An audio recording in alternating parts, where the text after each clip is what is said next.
Welcome to the Nature Advantage podcast, where we explore how we can become more distinctive by nature. As we become more habitually connected to technology, we become more disconnected from nature. Yet history shows many of the greatest leaders, inventors, and artists make nature a habit to find energy, clarity, and innovation. I speak to Grammy Award-winning musicians, Wall Street Journal best-selling authors, business leaders, athletes, and living legends you may have never heard of to discover why making nature a habit has been an integral part of unleashing their potential and how it can help unleash yours as well. Are you ready to discover your nature advantage? Let's dive right into today's conversation. Victor, welcome. Welcome, my friend. Thanks for having me here. Yeah, it's truly a pleasure. It's truly a pleasure having you here. Vic, so many people across the world are so familiar with your music and they've heard of your work as a bassist. They've heard of your work in Béla Fleck, some of your solo stuff, the albums you've been on. A big part of what we're going to dig into today is kind of what's beneath what everybody sees, right? The plants that are here, but kind of the seeds and those roots that have brought you to where you're at today. Can you give us just a little bit of a background, just a little bit of how you got into music and some of the guiding forces that have guided you and your brothers? You're all such an incredible music family.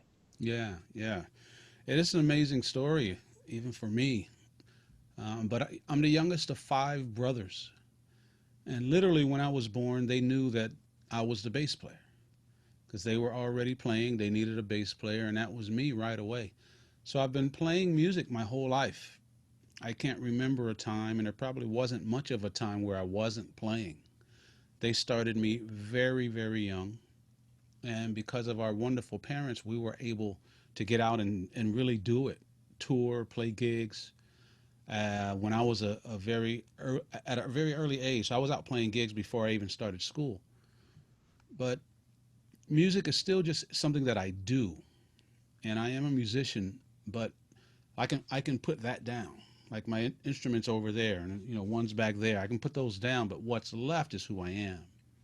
And to me, that's the most important part. And our parents made sure that we knew that, because for our parents, it wasn't as important as what we did or what we do. It's more important who we are. So they made sure that we knew who we are apart from what we do. Yeah. And that's something I know, we've become pretty good friends here over the past couple of years. But I first heard your work, Vic, when I was, I think, 15 or 16 years old, when A Show of Hands came out. That was your first solo album, right? Like where you just released that. I was just learning that bass, man. I had just transitioned over from playing a left-handed guitar upside down and then realizing how I could turn it into a bass. That's all my family had. And I remember the first time I heard that album at a good friend's house, and it just stunned me because it just revitalized the way I even thought of the instrument. I hadn't even conceptualizing what could happen with that instrument. And that's powerful on the bass. But the deeper piece here, if I'm hearing what you're getting at, music is just something that you do. There's a lot of things that you do. Mm-hmm. Tell us a little bit more about who you are and what drives you. And music's one of those fuel sources. Pull back that layer for us a little bit. Well, our parents grew up poor in the South, North Carolina,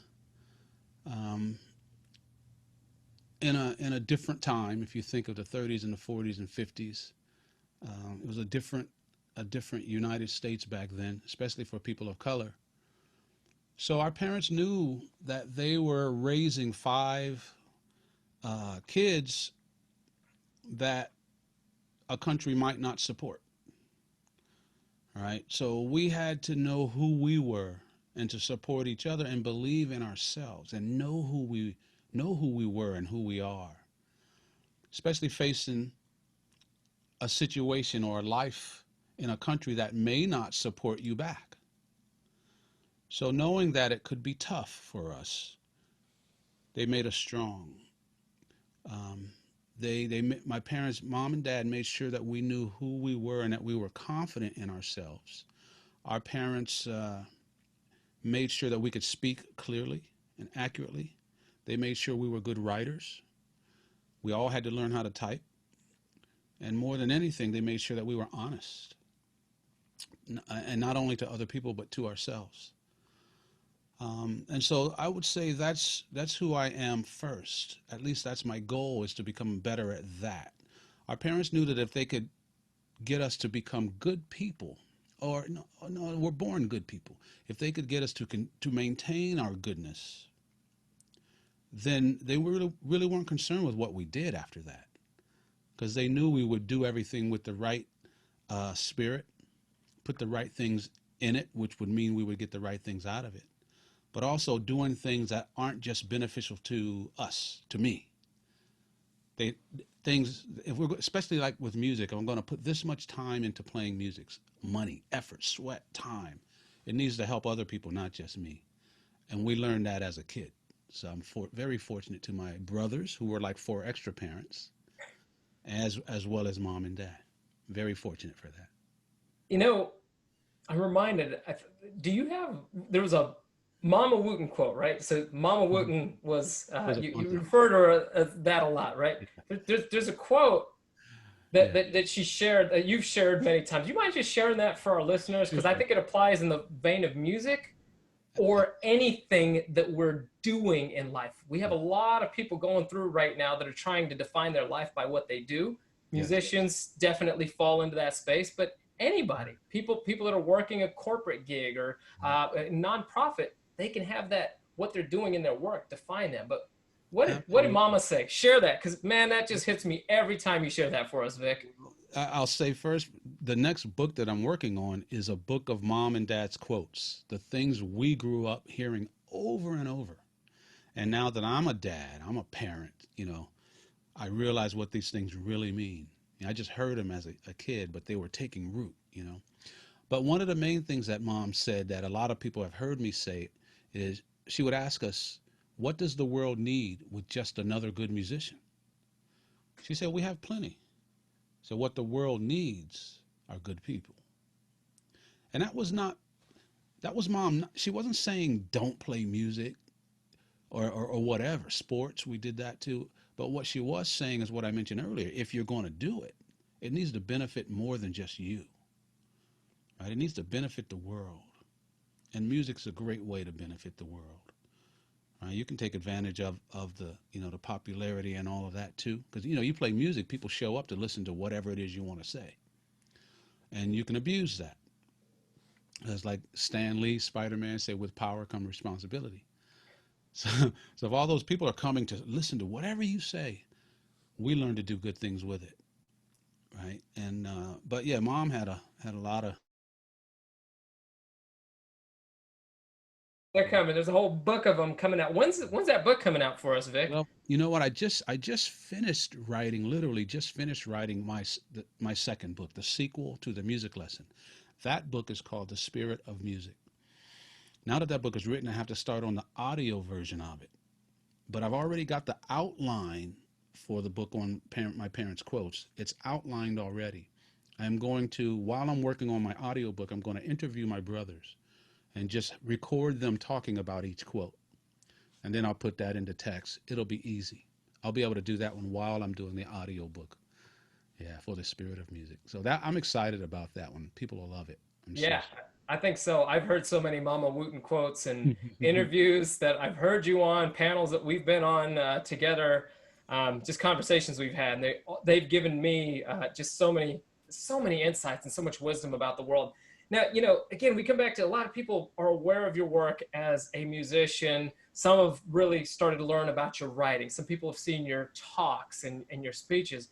But there's so much more to you, Vic, than those elements, right? What are some of the other things that have characterized who you are, right? You spent time, I know you're really, really big into nature. We'll get into that a little bit later, but you've always been really an active kind of person.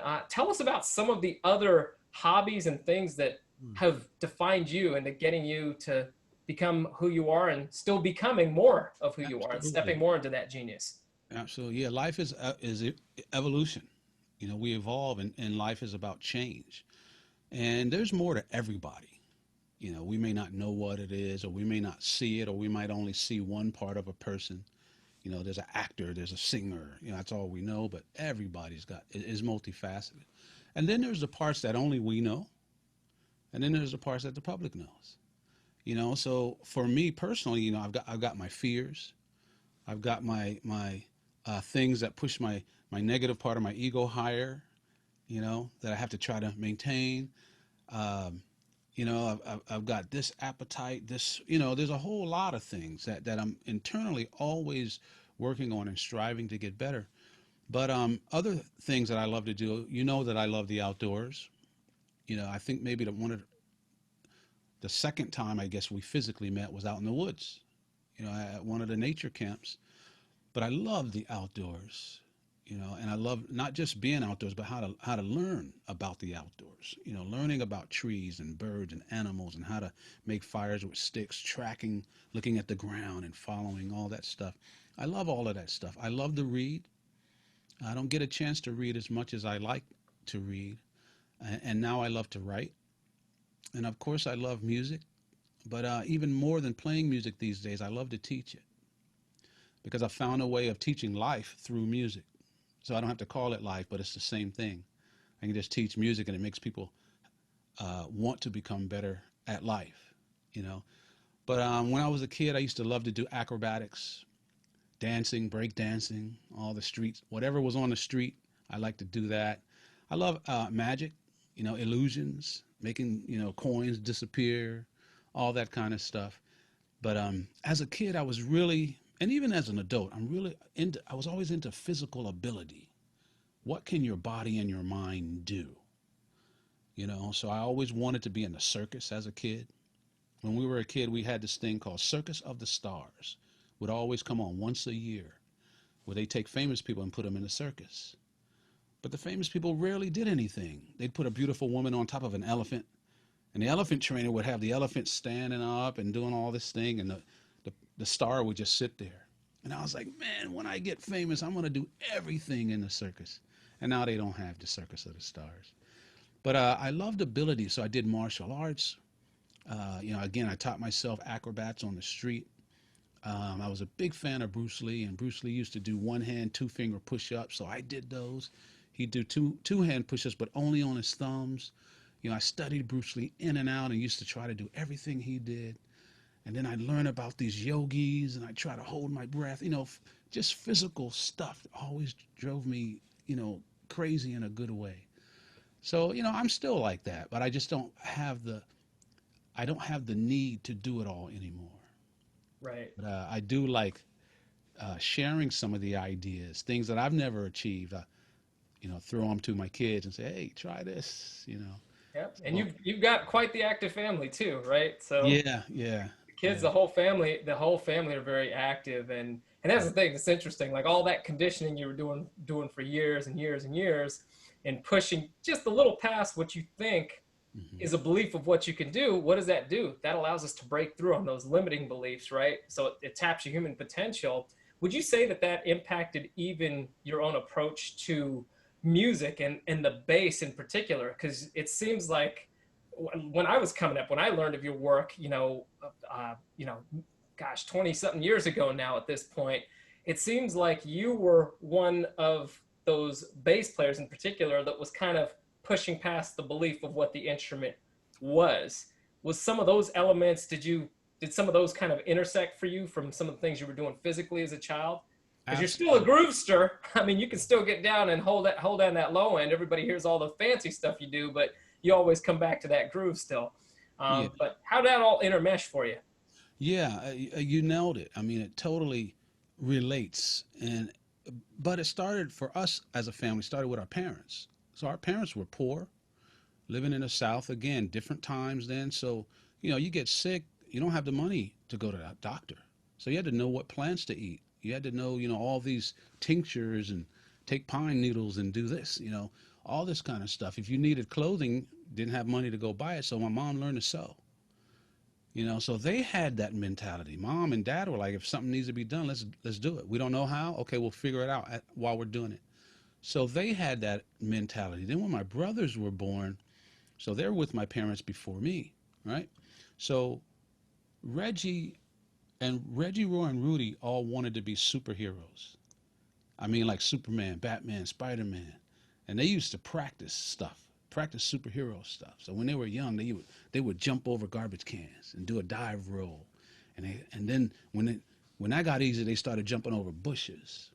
And their mentality was, man, when we're in high school, we're going to be able to jump over houses, right? And then when we're adults, when we're grown, we're going to be able to fly.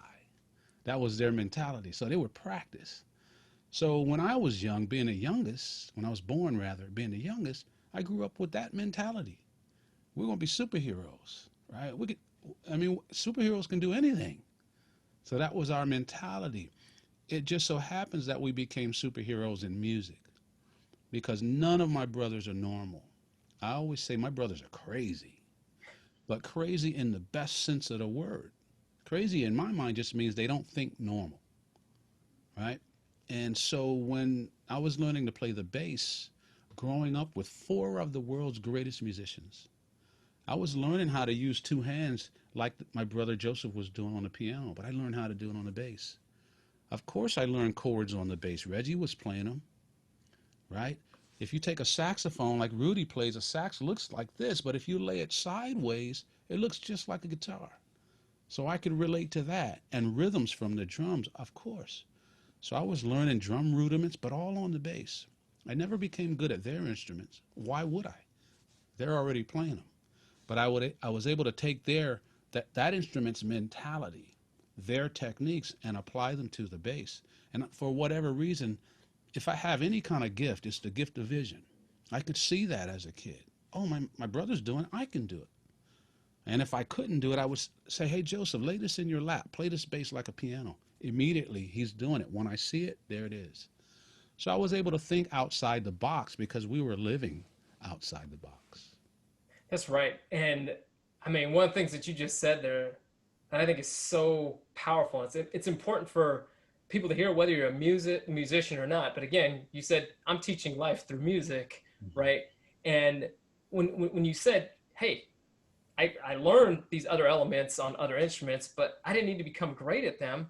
I was around four of the world's greatest musicians already. I needed to learn from them, but it's almost like you had to figure out how to really just do more of where you could be strongest, not for yourself, but to support the music, right? It was the win for the music, not the win for myself. And I think a lot of times in life right now, especially Vic, with everything that's been going on in the world, people get caught up in that I have to win. But but you know what's fascinating is when you take that me and you turn that M upside down, what do you get? A we. Absolutely. Right? So what's the win for the music? Yeah. What's the win for the greatest amount of people? Yes. And I just love how from a young age, you actually saw that. And that's not easy for a lot of musicians to figure out. I know when I was coming up, it was like, oh, I could do more. I could do all these things. And you get caught down that line and you're actually diluting the music. Well, you're going down the wrong rabbit trail, right? Totally right. When I was young, we grew up musically. You played with people. Now I was lucky to literally be born in a band, so I was literally born a part of a team. But even the friends up the street, if they played an instrument, they looked for someone to play with. It wasn't just practice by yourself. And of course, we didn't have the internet, so you didn't go on YouTube and learn that way. We played with people the same way we learned to talk. But having a team, having people to play with, and then having my four older brothers who are already thinking that way, it allowed me to understand right away the benefit of a team. And just like if my car, ran out of gas and I had to push it, I could try by myself. But when you're a part of a team, and when we're all pushing, I don't have to work as hard. Nobody does. And that's the power of a team. And in many cases, life gets hard because we think we're alone. Especially us men, we want to tackle this problem by ourselves. I don't want to talk to anyone about it, especially not a therapist or someone. I got to do it myself. So of course it's going to be hard to do just about anything yourself. But with a team, it gets easier. And from birth, I learned the benefit of a team. So a lot of the times my goals, it seems like they're coming towards me rather than me chasing them. But I know for a fact that I'm not doing it by myself. I have a wonderful team, which now you've become a part of. We've taught camps together. The camps flow because of the team that we have. And to me, any obstacle is easier with a team. But there's challenges too. You're going to have challenges with the team, but it's a great African proverb. You've heard me say this many times, right? And it's, if you want to go fast, go alone. If you want to go far, go with others, right? Mm-hmm. And that's at the core of who you are, and from what I'm hearing, just from this piece here, and how you've built that around your life. I want to change gears a little bit here, Vic, and really start diving a little deeper into that nature connection. Now, you've always loved nature. You said, you learn things just from growing up in the South and some of these different elements. But you had some pretty profound experiences that in nature. It was back in the 90s, was it, that you Mm-hmm. first spent your first night outside, right? Like what was that like, and what changed? And then we're really going to get into unpacking how that's kind of created a lot of shift in your life. Yeah, absolutely. Well, my parents grew up on farms. Both parents grew up on farms, poor in nature.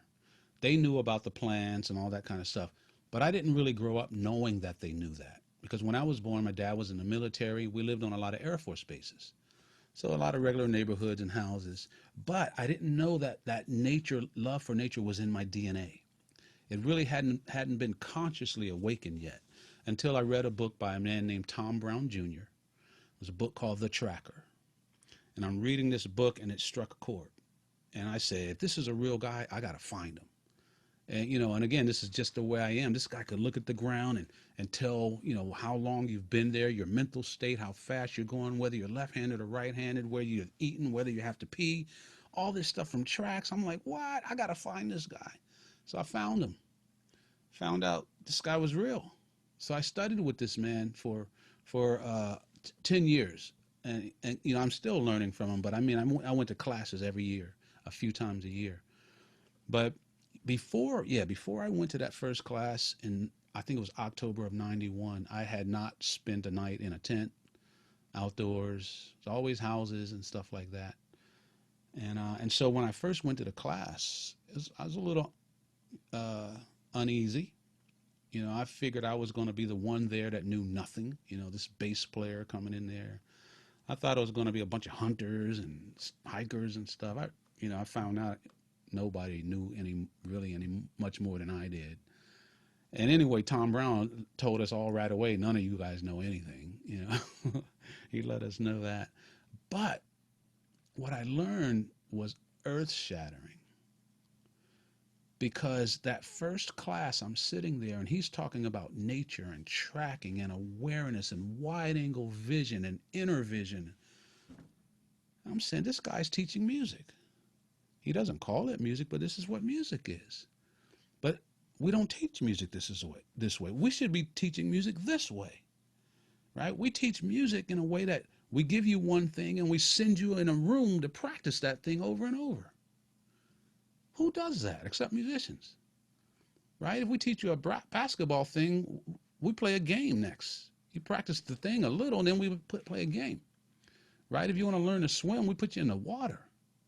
You want to learn a language, you say the new word once, and then you say it to people. You use it in a sentence. That's what your teacher says. Now use it in a sentence. But music, we're told to take this one little thing, a scale, and go in a room, which is the most unnatural place to become natural, and practice.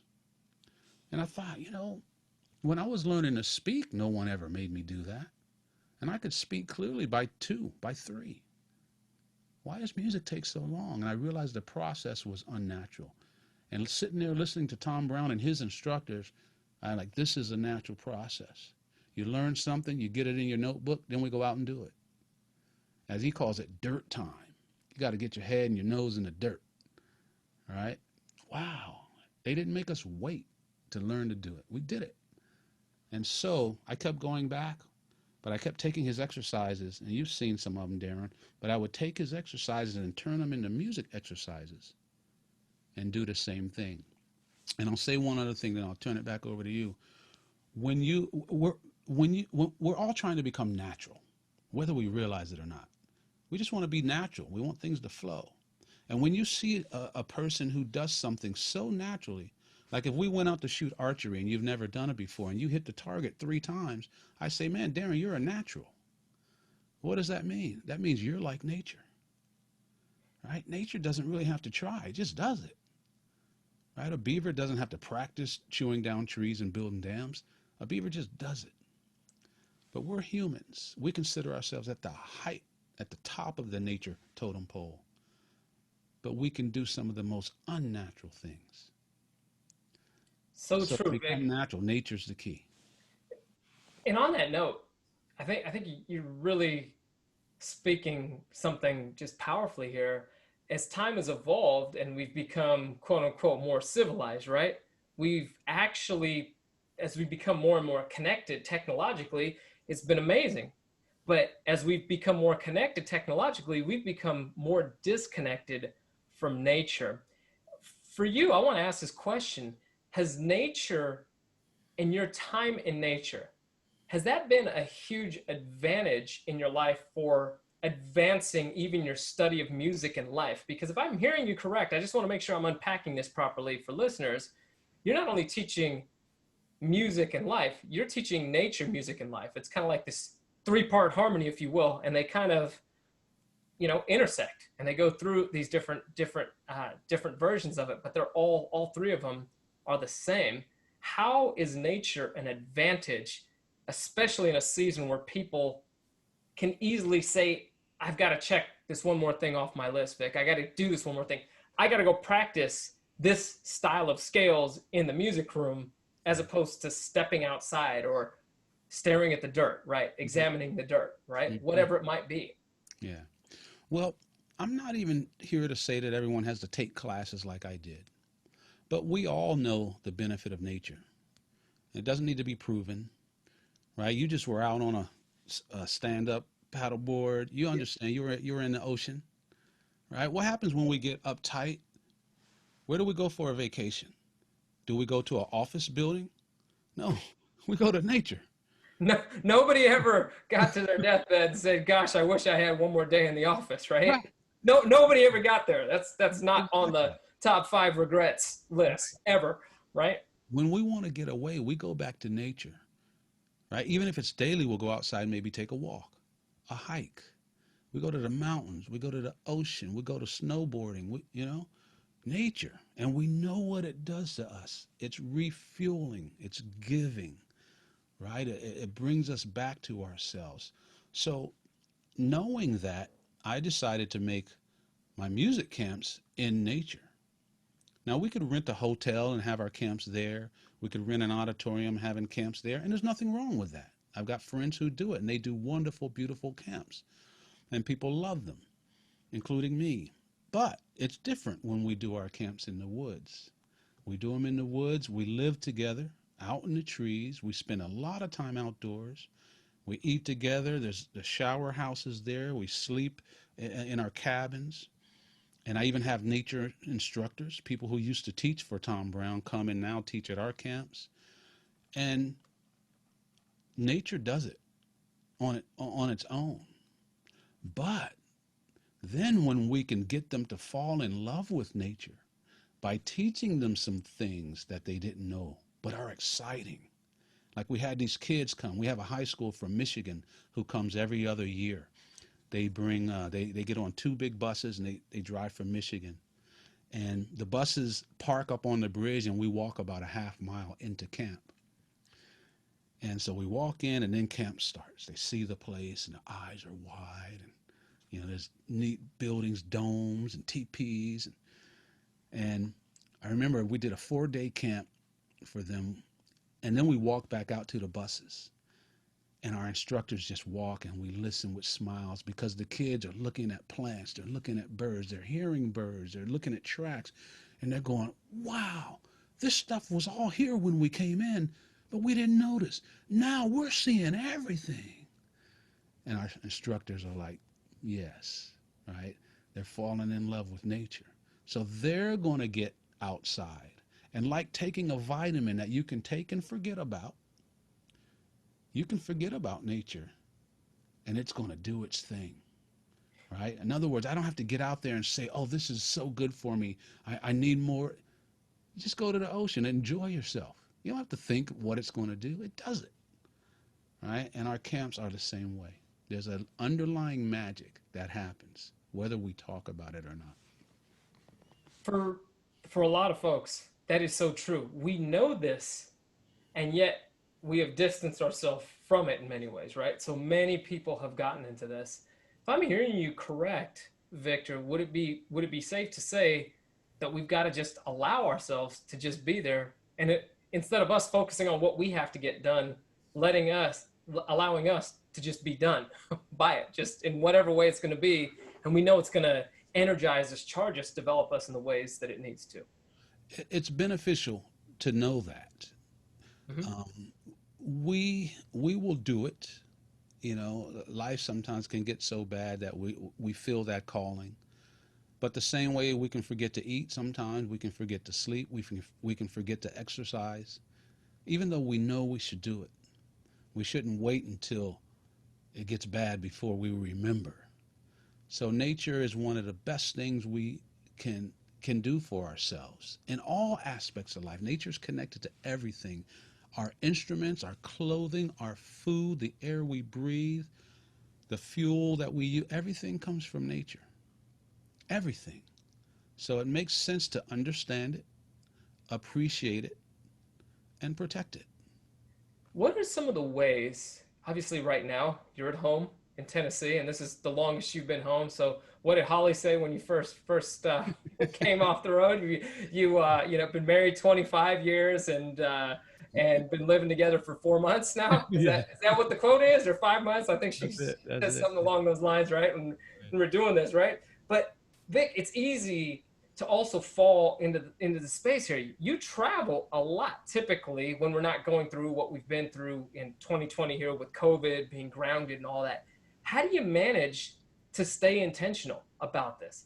Because if I'm hearing you right, this arc of nature and your time in nature, it hasn't just been, oh, I'm just recharging. It's actually been a way to level up. So a way that you've improved as a musician has not just been about practicing more and going through this. It's actually speeding up, going faster by stepping away, by slowing down, if you will, right? So we hear this, and there's so much stuff that people hear in the world about, you just got to do more, you got to be more, you got to produce more, you got to go through all this.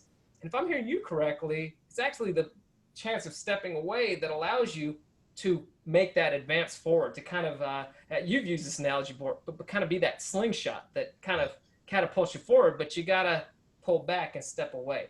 How do you stay intentional when you're traveling all across the globe, hotel, vehicles, airplanes? How do you find that time to connect, or how can people connect? Because there's a lot of people like that aren't musicians that are doing that, but you still find a way. Well, the biggest part of it is that I have a team. In other words, we have 4 kids, but when I'm away on tour, I don't have to worry about them at all, because I know that my wife, Holly, has got everything at home under control. All right. So she allows me and trusts me to go out and do what I do, what I'm good at out on the road, which is to make people happy playing music. So she allows that. She's not, fighting that. So we don't have that battle. Because I'm successful at it, she doesn't have to work outside of the house. She does the real work, which is, hanging with the kids, cooking, bills, and all that stuff. But I also have, so she manages the home life. I have a woman who manages my career. So I don't have to worry about that either. She's got it taken care of. So I have a team of people around me that allow me to do and to be who I am. Right? They make it easy for me to address the world, right, with music and things like that. That's number one. Without them, it would be much harder. You get to play to your strengths, it sounds like, to what you do best, which is at the core of how we reach human excellence, right? You got to do more of what you're great at and manage around the things that you're not so great at, because it's all noise. Right. And without them, I'd have to become great at other things. Right. But because I have them, I don't have to be great at those things, right? I trust them. You know, I don't have to become a good cook because my wife's dealing with it. You know, I like to play around when I get home to give her a break, but she's got it. I'm not a good business manager. My manager's doing that. I can be good at what I'm good at, and I've been able to spend my life because of people, because of a team, been able to get good at music and now teaching the music. But also, it's making time for connection, and the biggest connection is to yourself, your own nature, your own human nature, who you are as a person. And this is something we learned as kids, is knowing who that person is, really paying attention to what I think, what bugs me, what makes me happy, what I dream about, what my tastes are, what my dislikes are, and paying attention to all of that so I know the nature of myself, right? And one of the easiest ways of getting there is to really to understand what we call mother nature, right? And it doesn't have to make sense to you. The same way they talk about Buddha got his wisdom sitting under a tree, right? You can do the exact same thing. Just sit. One of the biggest lessons I learned from Tom Brown and his instructors is just to sit. They say find what you call a sit area, a place where you go and sit every day. Well, what do I do when I sit? Nothing. Just sit. Just sitting there will take care of itself, right? The first part is just going to be making yourself do it, because there's going to be bugs, yes, right? You're going to get tired, yes. Your butt will start hurting, yes. But when you can learn to plow through that, all of a sudden, wow, every day that squirrel's right there. That's got to be the squirrel's relative, because that one, you know, these birds are always showing up in pairs. All of a sudden, nature starts talking to you. And anything or anyone you listen to will start to talk more, just like your best friend. Your best friend's your best friend because they feel listened to. When nature feels listened to, she'll start to talk to you. When music feels listened to, she'll start to talk to you also, right? And if we really listen to ourselves, we'll realize that we're also talking. But in many cases, we're not saying things that we like, so we try to shut it off. But when we can change that, even talking to ourselves is the most wonderful thing. So it's tuning into everything, every part of nature, starting with your own human nature. It's almost like we have to tune out for a moment to tune in, right? Yeah, yeah. Well, you know, it's like a television. You got to, you know, your favorite show might be something you need to turn away from. That's right. Right now, a lot of our favorite shows are social media, Facebook, and what, you know. It doesn't mean that it's bad. You know, drinking a cup of wine, a glass of wine or beer may not be bad. It's how much you do it, right? And we can like it so much and not even know that we're spending 5 hours a day looking at social media, right? So this is where we tune in so that we know what to tune out of, you know? Yeah. So time in nature, Vic, just as we're getting through kind of talking about some of this, it's clearly like I really like the idea that you shared about just kind of a sit spot, right? So this is an area, if I'm hearing you correctly, somebody can go outside when they're not on the road, you know, kind of traveling, not traveling, but seeing the same thing and just taking it all in. And then when people are out on the road, maybe they're noticing that bird, or maybe they're just taking the time to see the sunrise one morning or something like that, right? But there's clearly a level of awareness that was awakened in you and that has been awakened in you in studying tracking and maybe gravitating towards that sit spot. And it sounds like that's rippled across your pursuit of excellence in life and in music. How can you give us some context on how that's deepened that awareness of just being in that sit spot, noticing the squirrel, noticing the pairs of birds? How has that deepened your awareness when you are on stage with the bass in your hand, or not on stage, just in your studio, which I'm talking to you in right now? I mean, across technology, of course, but you're in your studio right now, right? But how has that conditioned your own awareness way beyond just taking in that squirrel and those Sure. pairs of birds? Absolutely. Nature is nature, right? And nature runs through everything, whether it's human nature, music nature, spiritual nature, or Mother Nature. So learning from Tom Brown and other people, I went to some other teachers also. Again, nature is the most natural thing, I believe, on the planet, physical thing on the planet. And learning this nature and really practicing, I started figuring out on its own kind of the nature of music. So in the same way, you can see your close friend and tell whether, or your wife or your kids, and tell whether they've had a good day or something's on your mind. Hey, what's wrong, honey? Can't you tell? Where I may not know. I may not be able to tell, but you know, because you know that person so well.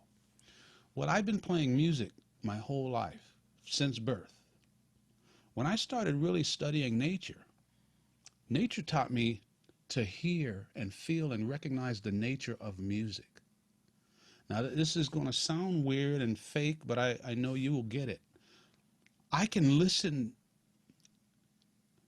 Like, I studied Stanley Clarke, Jaco Pastorius. I've never met Jaco Pastorius. I never got to see Jaco play. Jaco's known as one of, if not the best bass player ever, totally one of the top 2 or 3. But when I listen to Jaco, I know who he is. I feel like I've met him, right? I can literally hear a piece of music, not every time now.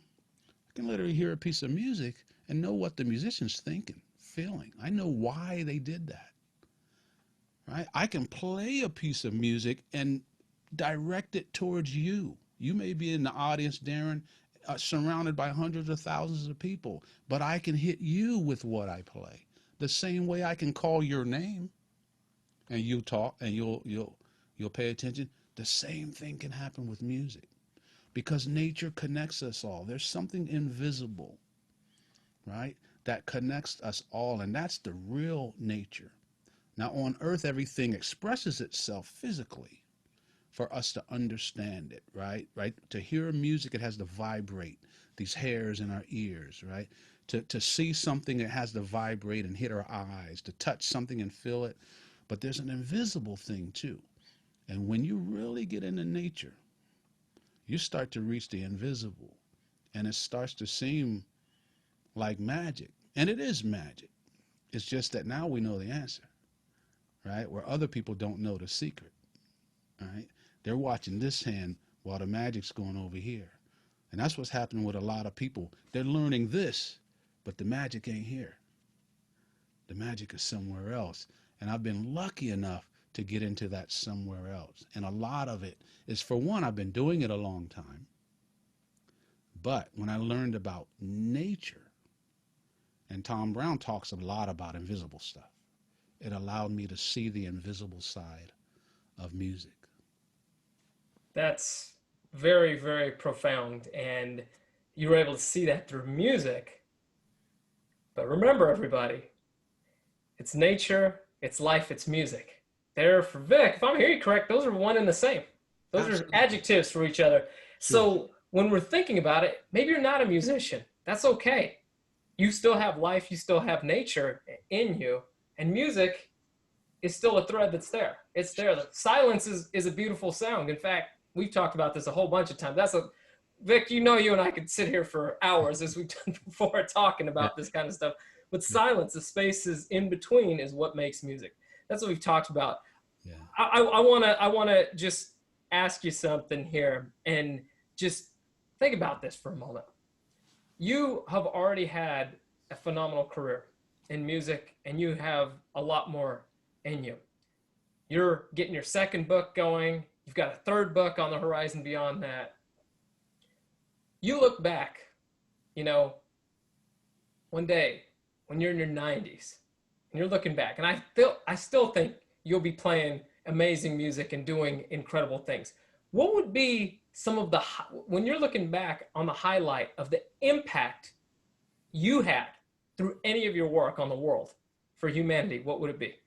What would be some of those highlights that you'd love to look back and say, my work, my life created this impact for others? Right. Well, I heard a similar question asked to Stevie Wonder one of my heroes, not just musically.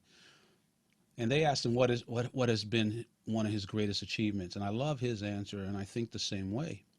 And he said, well, hopefully I haven't achieved it yet, my greatest. So hopefully, and I admit, not to brag, I've done some things that I'm very proud of. And I've reached some goals that I'm very proud of, but I hope I haven't reached the height yet. But one of the things that I love the most is that at my camps, the mystique or whatever it is surrounding Victor Wooten disappears every time, right? When people come to camp, they're here and they see Victor Wooten here, right? But at the end of camp, that's gone. And it's not that now I'm here. No, they're here, right? To the point. This was the very first camp we did in the year 2000. Camp was over.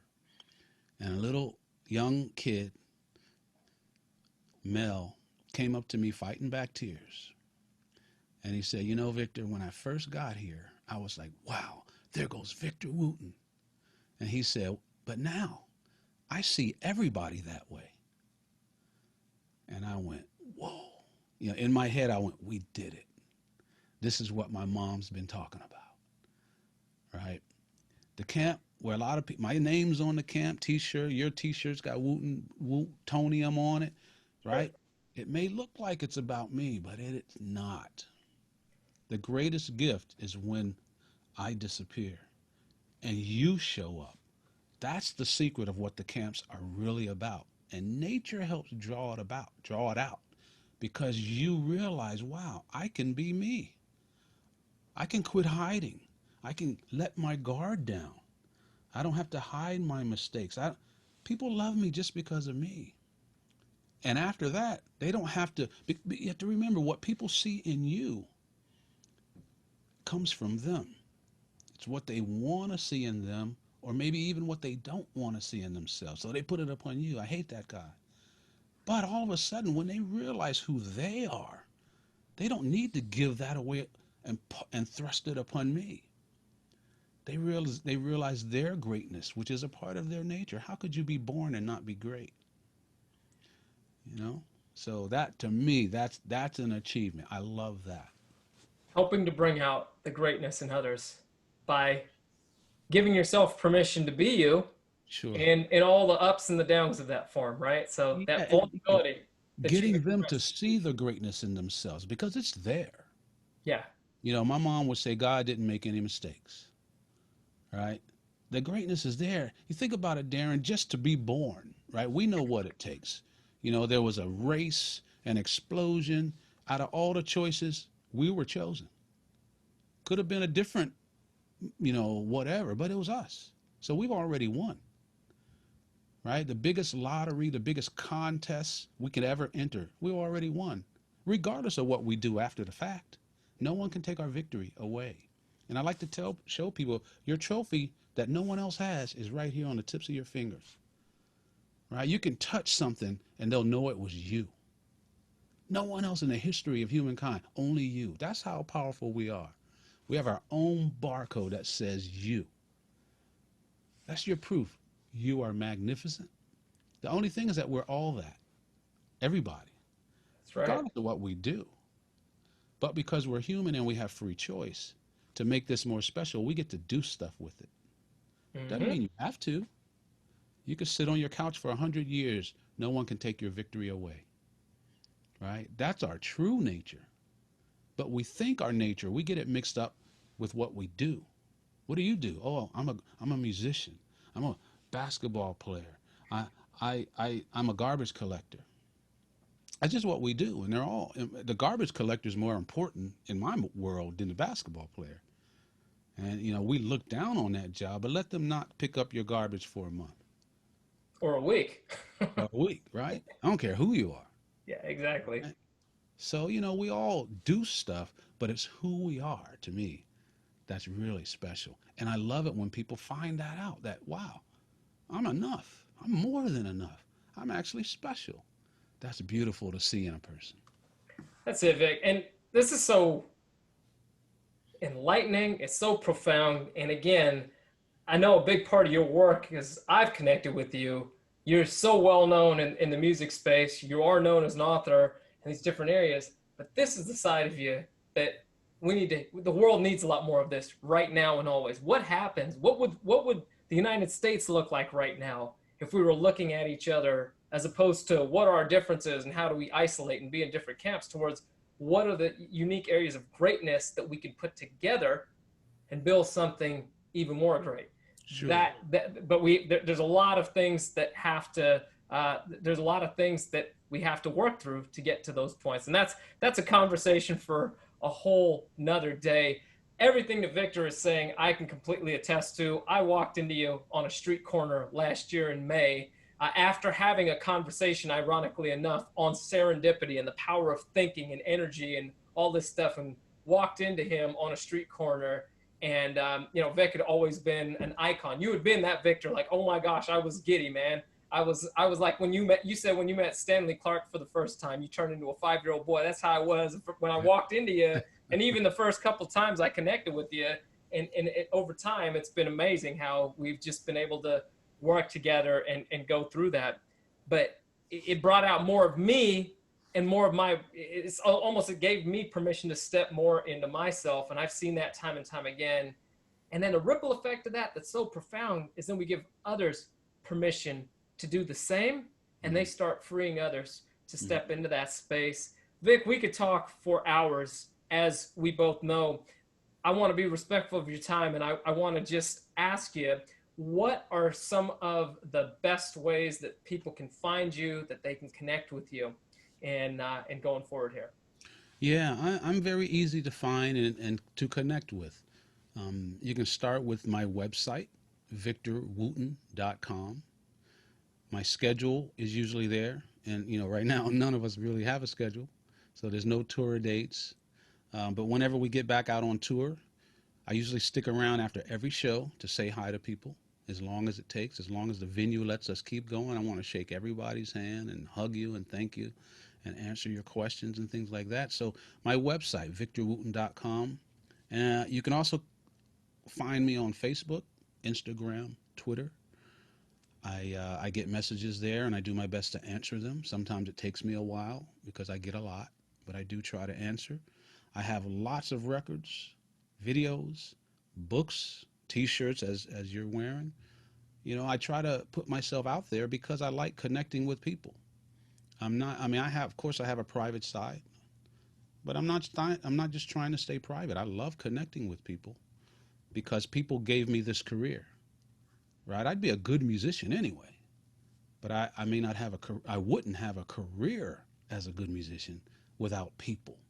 So I always want to, reach out to those people and let them reach out to me, and so we can connect. I love thanking people for my career because I owe everyone for that. So I'm very, very reachable, and I have a lot of products out there that can keep you busy. Books to read, audiobooks to listen to, and lots of music of my own or other people's music. Yeah, and reach out to me. Maybe I'll even record on your project. Nice. Thank you, Victor. Final thing.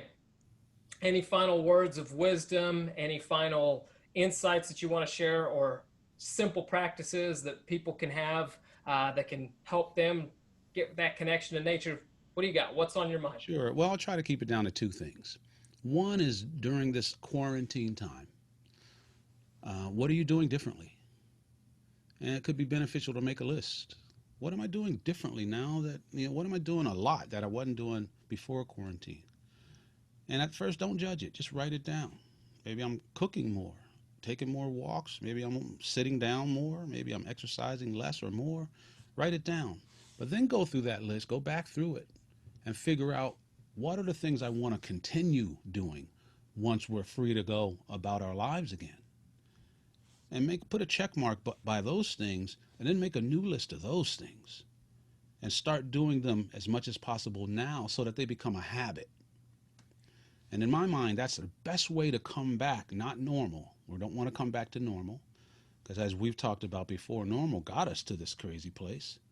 We need to come back better than normal. And if we all make sure that we as individuals are better, there's no way not to come back better. Many of us are spending time wishing, so many musicians, man, I wish we could tour. Man, I wish I could play with someone. I miss playing with a real drummer. We're going to waste this moment wishing we were somewhere else rather than realizing where we are and making the most of it. Right? As my brother Joseph says, in the eye of a tornado or a hurricane, it's calm. In the middle of a hurricane, there's birds flying around and stuff. Well, we're in the middle of whatever situation we're in. But our brain is out here on the edges where it's, almost like chaos. But when we center ourselves, it's calm. And if we can deal with where we are, we can really come back strong. And we can make this the America that's supposed to be. Equality, right? Real love, real fairness. Everybody matters, right? Right now we need to focus on a few groups. We need to, right? But we need to fix this long issue. And we have every opportunity right now because we have the time to look at it. Another thing I will say is that when I was a kid, I can't remember exactly what it was that I did, but I had done something that I was proud of. And my mom, or our mom, our mom was always the best at praising. She made you feel good about yourself.